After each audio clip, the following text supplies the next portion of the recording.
Assalamualaikum, Pak. Salam. Gimana kabar, Pak? Alhamdulillah. Alhamdulillah. Ibu sehat, Bu? Alhamdulillah, Pak. Ya, Pak, seperti yang saya sampaikan sebelumnya, Pak, bahwa saya dari calon guru penggerak mempunyai tugas untuk mewawancarai beberapa kepala sekolah, yaitu tentang bagaimana Bapak selama ini dalam pengambilan keputusannya, terutama yang berhubungan dengan nilai-nilai kebajikan yang bersinggungan atau kasus-kasus dilema etika yang sama-sama benar. Baik, Pak, mungkin langsung saja untuk pertanyaan pertama, Pak.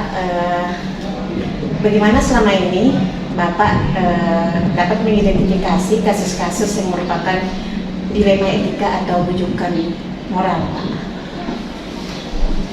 Terima kasih. Selalu banyak ditemui di sekolah kasus-kasus seperti itu. Dapat dua kepentingan yang sama-sama baik, mengandung nilai kebaikan, sehingga dalam penyelesaiannya perlu pendekatan yang adil, hati-hati dalam membuat keputusan. Banyak sering terjadi terkait berbenturan dengan aturan yang ada, tetapi bertentangan dengan moral dari kita sebagai pendidik, kepala sekolah, atau semua warga sekolah. Nah, kadang istilahnya bolehlah sekarang ada dilema etika, artinya pilihan yang sangat dilematis yang kepala sekolah lakukan karena dia mengambil kebijakan atau bujukan-bujukan moral, dua hal yang bertentangan, misalnya terkait dengan dana, penggunaan dana, ada bujukan moral, tapi kita akan melanggar aturan, tetapi itu dibutuhkan. Memang dua hal yang sama, mungkin dilema kita sama-sama baik. Ada hal yang tidak baik, tetapi kita butuh. Tapi aturan itu bujukan moral. Tapi prinsipnya itu sama. Jadi yang perlu harus ditekankan sebagai kepala sekolah itu ya, dalam pekerjaan hal tersebut itu dia harus teliti, berhati-hati, dan yang penting adil. Itu yang selama ini saya lakukan. Intinya hati-hati dan harus adil, ya, Pak. Ya, harus adil. Ya, baik, Pak. Untuk pertanyaan selanjutnya, selama ini bagaimana Bapak menjalankan pengambilan keputusan di sekolah Bapak, terutama untuk kasus-kasus di mana ada dua kepentingan yang sama-sama benar atau sama-sama mengandung nilai kebajikan? Kalau kita berbicara teori menyelesaikan masalah kan banyak.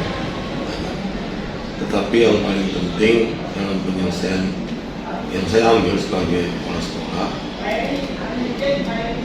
langkah-langkahnya antara lain yang pertama itu tentu identifikasi masalah dan kepentingannya apa.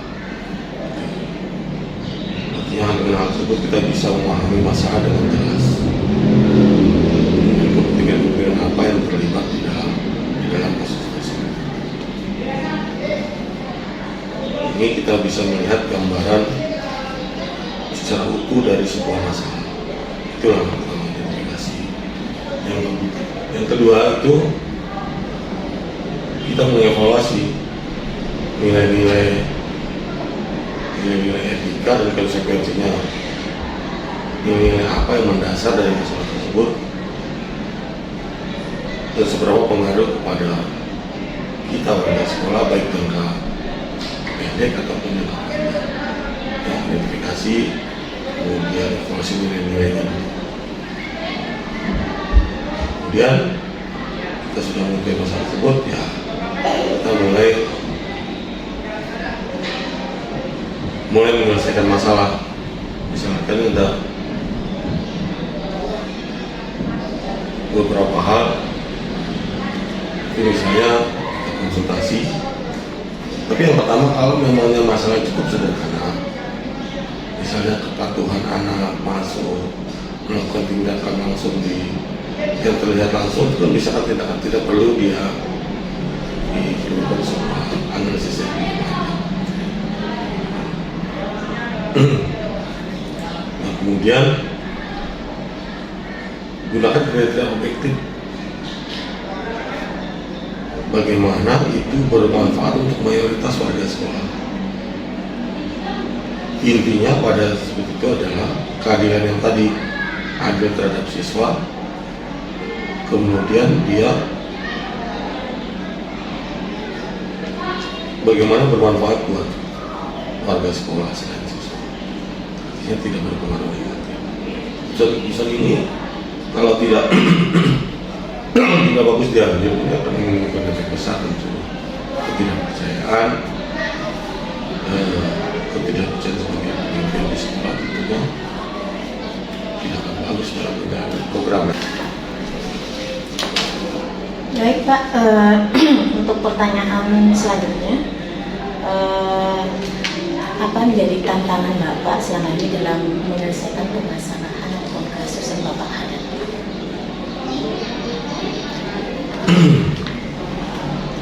Pengambilan keputusan itu tidak selamanya mulus.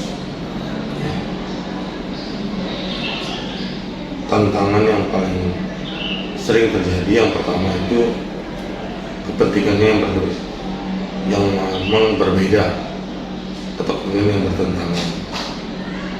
Itu misalnya konflik kepentingan, terutama hal-hal yang terkait dengan misalnya mempengaruhi kesejahteraan, seringkali bertentangan dengan atau juga bertentangan nilai-nilai moral. Ada keadilan, tetapi ada belas kasihan. Nah, kita akan berbenturan dengan aturan. Itu yang pertama, kemudian yang pertama. Kemudian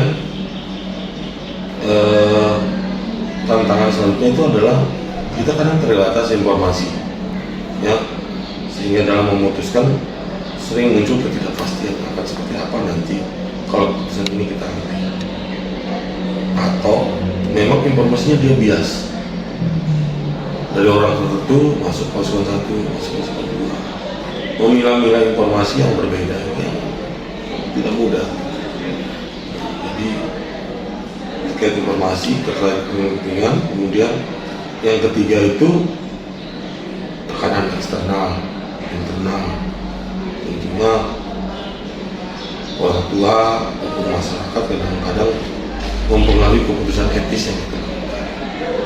Artinya terutama hal-hal yang terhadap siswa. Baik Pak, mungkin pertanyaan selanjutnya, apakah Bapak punya jadwal tertentu dalam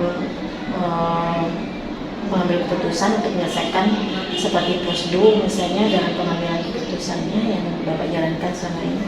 Ya, pastilah.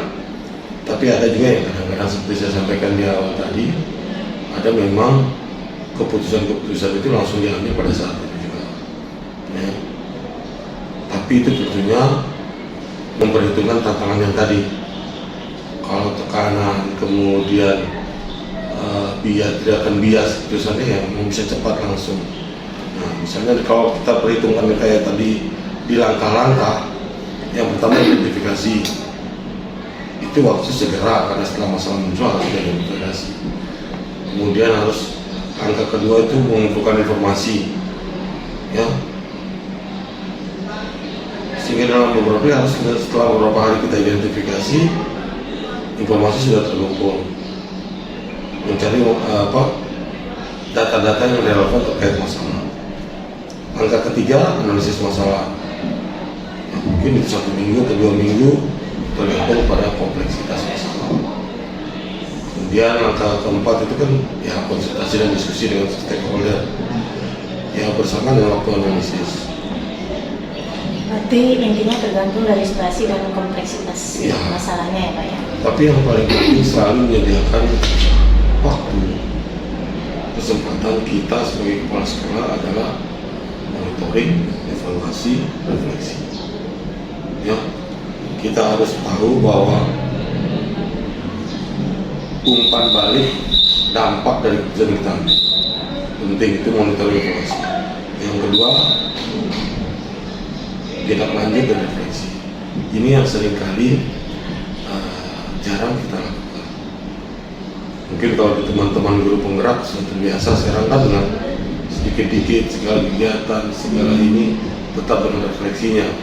Tapi saya melihat itu bagus ya, artinya tindak lanjut setelah kita mengevaluasi dampak dari sebuah keputusan harus kita lakukan refleksi, menuliskan semua nilai positif, nilai negatif yang sebuah keputusan itu bagus. Itu perlu dilakukan secara berkala melihat dari implementasi sebuah keputusan. Benar begitu ya? Baik Pak, kemudian selanjutnya Pak, apakah ada seseorang yang selama ini mempermudah atau membantu Bapak dalam pengambilan keputusan dalam kasus-kasus dilema etika?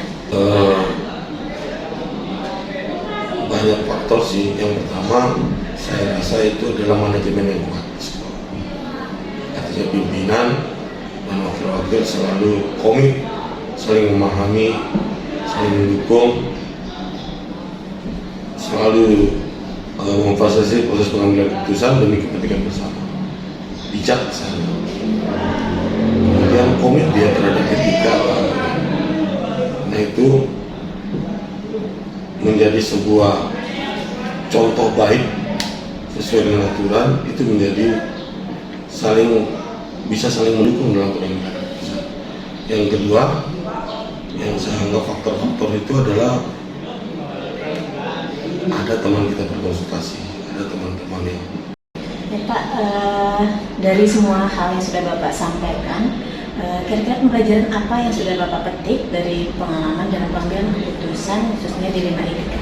Ya, yang pertama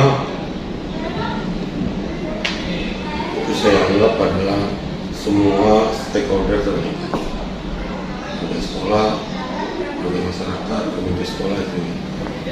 Kemudian komunikatif dan transparan, seperti saya sampaikan tadi ya, artinya proses jelas, cara pengambilan jelas, dan satu bisa dikomunikasikan. Yang ketiga saya anggap evaluasi selalu. Kita paling sering mengambil keputusan tapi tidak pernah dievaluasi. Buat keputusan A, keputusan B, dampak buat siswa, dampak buat warga sekolah, dampak di masyarakat, tidak pernah.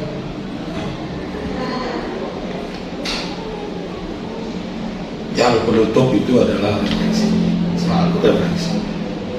Ya, selama artikan itu umpan balik buat kita sebagai leader gitu di sekolah. Kita tahu bagaimana bisa ini. Itu tidak boleh terjadi. Apa yang kita lakukan selama ini tidak efektifnya di bagian mana dalam menyelesaikan masalah. Ya baik Pak, terima kasih banyak Pak. Tadi merupakan pertanyaan terakhir dari saya Pak. Semoga Bapak sukses selalu Pak, dan doakan saya Pak semoga saya lancar nanti dalam melaksanakan pendidikan jalan penggerak, dan mudah-mudahan apa yang Bapak sampaikan akan bermanfaat bagi saya khususnya Pak. Sekali lagi terima kasih atas waktunya Pak. Sukses selalu Pak. Sukses Ibu. Ya, Pak. Terima kasih. Bekerja semoga jadi guru penggerak. Amin. Warahmatullahi wabarakatuh Pak. Mohon maaf mengganggu waktunya Pak. Saya dari calon guru penggerak tingkatan 10 dari Kabupaten Sumbawa ingin melaksanakan salah satu tugas kami, yaitu ingin mewawancarai Bapak tentang bagaimana Bapak mengambil keputusan sehubungan terkait dengan nilai-nilai kebajikan yang saling bersinggungan, atau untuk kasus-kasus dilema etika yang sama-sama benar. Pak, mungkin langsung saja Pak. Pertanyaan yang pertama, selama ini bagaimana Bapak dapat mengidentifikasi kasus-kasus yang merupakan dilema etika atau rujukan moral? Oh ya baik, terima kasih Bu Rasmi. Memang tugas pokok kelas kan ada, tapi pada intinya proses pengambilan keputusan atau yang terkait dengan permasalahan atau kasus-kasus yang ada di sekolah. Ini sangat terkait dengan tugas kepemimpinan kepala sekolah selaku manajer ya, leadership di sekolah. Nah, kalau leadership itu adalah nilai utamanya adalah kemampuan membagi atau mendelegasikan tugas wewenang yang sifatnya teknis kepada bawahan, terutama kepada ketua KT. Nah, apabila ini sudah dikerjakan, pada awal saya sudah melakukan kontrak kerja dan kepada manajemen, ketua K dan timnya untuk menyelesaikan masalah. Apabila belum selesai, baru manajemen puncak, karena manajemen itu ada 3 macam dulu resmi. Ada top manager, top manajemen, media manajemen, dan first line manajemen kalau bahasa Inggris ya, manajemen tingkat dasar gitu ya. Jadi mengerucut dia ke atas makin runcing, ke bawah makin lebar. Jadi masalah itu ke atas. Jadi tidak semuanya kepala sekolah harus ngambil langsung mengambil tindakan, tapi paling tidak manajemen diupayakan, diberdayakan, baru proses ya itu dulu ya, baik Pak. Kemudian selanjutnya bagaimana Bapak menjalankan pengambilan keputusan di sekolah Bapak, terutama untuk kasus-kasus di mana kasus tersebut sama-sama benar, kemudian sama-sama mengandung nilai kebajikan. Bagaimana ya? Jadi gini ya, kita dalam hal pengambilan keputusan kita tetap menganut kalau kita di dalam KNPU ya, terus pengambilan seorang lapangan itu kita harus berpikirnya membagi sesuatu itu 50-50. Artinya gini, baik persoalan itu selalu muncul dua arah ya. Tidak ada 2 hal yang berseberangan. Yang satu merasa benar, yang satu merasa benar. Tapi kepala sekolah menempatkan diri yang 50-50, tidak ada kepihakan di situ. Arti kita mencari win-win solution dalam hal pengambilan keputusan. Tidak bisa kita memihak A, B, dua-duanya punya.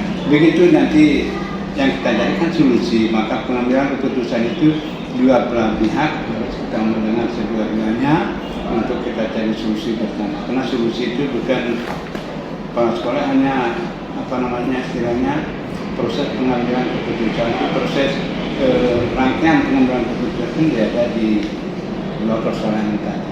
Jadi kita sama sekali tidak boleh, karena fungsi kepala sekolah itu pembinaan, bukan polisi yang mengatakan ini salah itu benar, apalagi jaksa yang menetapkan si A si B benar. Tapi kita lebih cenderung kepada proses pembinaan. Itu intinya. Iya baik Pak, terima kasih. Mungkin kalau langkah-langkah Bapak dalam atau prosedurnya dalam pengambilan keputusan selama ini seperti apa Pak? Ya tadi itu sudah di awal ya. Dan proses itu, karena manajemen itu dalam arti menggerakkan semua komponen unsur yang ada di sekolah. Jadi setelah kita menggerakkan semua itu, proses merujuk tetap di kepala sekolah. Jadi penanganan proses kan tergantung. Jadi ada job deskripsi. Kalau dia persoalannya di kelas, dia tidak. Iya. Mungkin ada langkah-langkah yang lebih yang efektif selama ini Bapak dalam pengambilan keputusan yang menurut Bapak itu sangat efektif. Ya ini tergantung siangnya. Kalau yang kita sebut efektif itu adalah bagaimana pengambilan keputusan itu memberikan rasa aman dan memberi manfaat untuk semua stakeholder sekolah. Ini dalam hal dilema etika kan? Ya, dan kalau dilema etika sedapat mungkin malah tidak pernah menyelesaikan masalah. Kata-kata santun, muka manis itu lebih cenderung masalahnya memberi rasa sejuk aman, itu yang penting. Mungkin ada tantangan Pak dalam pengambilan keputusan, tentunya berhubungan dalam nilai etika itu.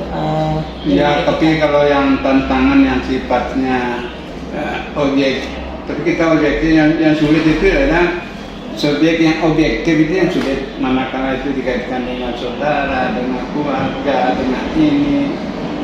Subjek yang objektif itu yang sulit, manakala itu dikaitkan dengan saudara, dengan keluarga, dengan ini. Kan mengambil sesuatu keputusan yang bertentangan dengan hati nurani, itu yang paling utama. nanti mengerjakan sesuatu yang tidak sesuai batin, itu yang paling susah.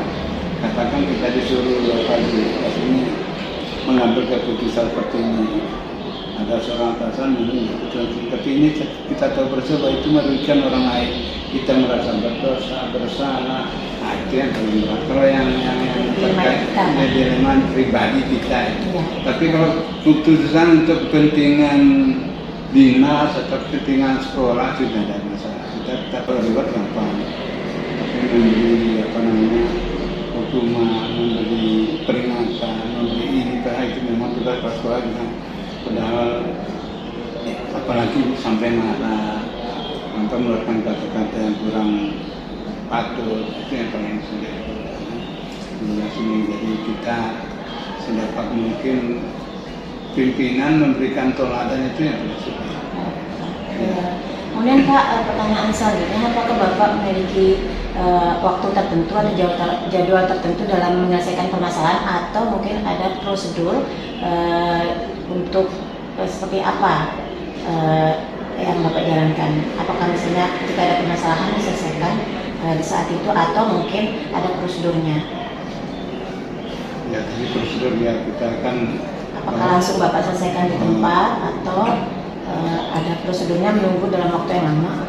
Jadi ini ya, ada masalah yang perlu melakukan sesuatu yang prosedural, hal sifatnya teknis terkait dinas.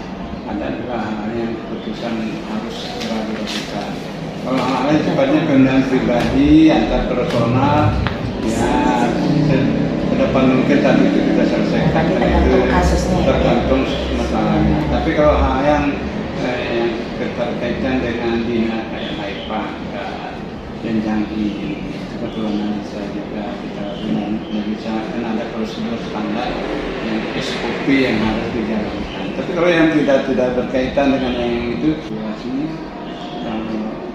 kolektor menurut aturan ya, permen ya, peraturan terkait dengan seperti pelajar, bahwa pangkat harus berkorelasi signifikan antara tindakan dan perbuatan yang dilakukan dalam kontak dengan, sementara kita level guru itu kan sekitar 1, 2, 3, 4, 5. Kalau yang sudah 5 ini kan sudah harus lebih kinerja lebih bagus dari yang di bawahnya gitu. Levelnya harus lebih tinggi dia gitu. Tapi faktanya di lapangan belum seperti itu dilemanya kita menjadi kepala sekolah.